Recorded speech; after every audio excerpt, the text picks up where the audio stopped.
সাবধান সাবধান, ফানিনগরের মহারাজ আসিতেছে, সাবধান।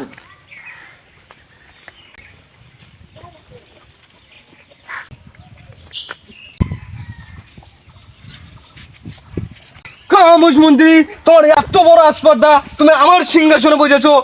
গত কুরবানির ঈদে তুমি আমার সিংহাসনে একটা পাত মেরেছো, যার গন্ধ এখনো আমার সিংহাসন থেকে যায়নি। তোমার এত বড় আসপর্দা, তুমি আবারও পাত মারার জন্য আমার সিংহাসনে বসেছো। মহারাজ, আমার ভুল হয়ে গেছে মহারাজ, আমি আর কখনো আপনার সিংহাসনে বসবো না মহারাজ, আমার ভুল হয়ে গেছে মহারাজ। ঠিক আছে মন্ত্রী, ঠিক আছে।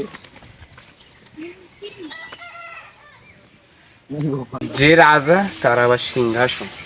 কি মন্ত্রী, আমার কি অপমান, আমার সাথে বেয়াদবি, জানো এর পরিণাম কি হতে পারে? তোমাকে ধর্ষণ কেসে ফাঁসিয়ে দেবো আমি। কি তুই আমাকে ধর্ষণ কিছু ফাঁসাবি? খালি ফাঁসিয়ে দেখ একবার, তোর হাঁটুর মালা ভেঙে দেবো আমি। কি এই ফানিনগর রাজাকে হুমকি? না না না, এটা আমি কখনোই মানতে পারবো না। অশ্ববাহিনী কই, তোমরা ছুটে এসো।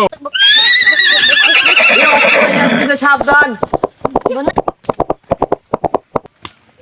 অশ্ববাহিনী, আমার এই মন্ত্রীকে বস্ত্রহীন করে টানতে টানতে আমার রাজ্য থেকে বের করে দাও অশ্ববাহিনী। তা না হলে এই বেয়াদব মন্ত্রী আমার সিংহাসনে আবার পেতে দেবে। নিয়ে যাও এই মন্ত্রীকে, তাছাড়া এ আমাকে আবার হুমকি দেবে। যাও অশ্ববাহিনী। কই আমার সেনাবাহিনী, কই গেল এই দুঃসময়ে আমার পাশে থাকবে? সাবধান, সেনাবাহিনী আসিতেছে। সেনাবাহিনীরা একে বস্ত্রহীন করো।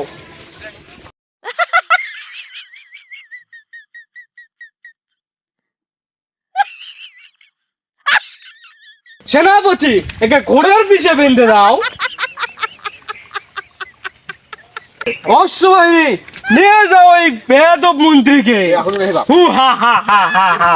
মাফ করে দেন মহারাজ, আমাকে মাফ করিয়ে দেন মহারাজ। তোর মতন আমি এত আর মূর্খ এরকম ভুল বেয়াদব আর কখনো মন্ত্রী করবো না। আমার রাজ্যে কোনো আবাসন নেই। আমাকে মাফ করে দেন।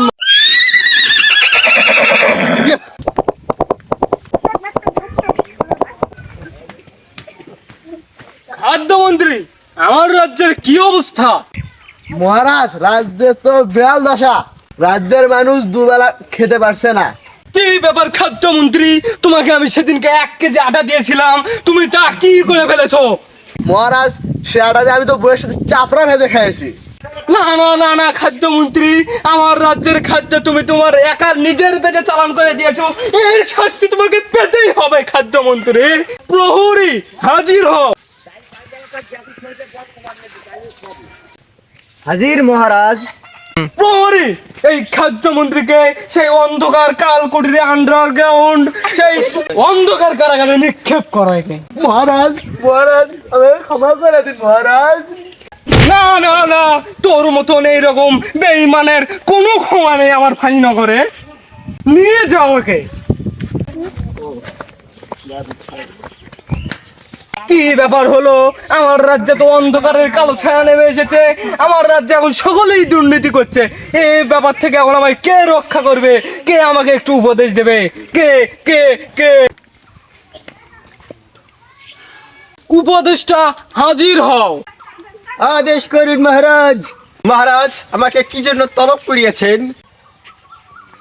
রাজ উপদেষ্টা, আমার সভাসদ এখন সবাই দুর্নীতির সঙ্গে সংযুক্ত হয়ে গেছে।